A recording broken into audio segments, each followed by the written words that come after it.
After the discovery of the hepatitis C virus in 1989, our first objective was to develop blood tests so that clinicians can diagnose their patients, and also to develop blood tests to protect the blood supply around the world.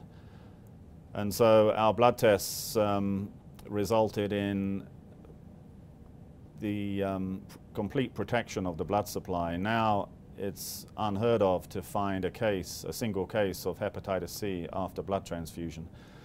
So whereas beforehand there was a 5 to 10% chance of contracting hep C following a blood transfusion, now it's 0. That was our first objective, and then after a few years we successfully developed blood tests, and then we started to try to identify targets for drug development. So we and other groups identified the polymerase encoded by the virus, a protease, and other groups identified a protein called 5A that is very important in the viral life cycle. So then there was tremendous effort by research labs and companies throughout the world to develop drugs specifically attacking the virus. And unfortunately it took a long time because a lot of those drugs were toxic to humans.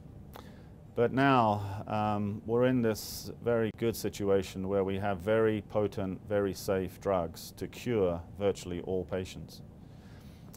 Now I would say the remaining two challenges in the field are to get the drugs to all the patients and all the carriers before they develop severe liver disease. And secondly, to develop a vaccine, because the World Health Organization estimates there's 2 to 3 million new infections every year around the world. So we need drugs to treat the carriers, but prevention is better than cure, so we need a vaccine.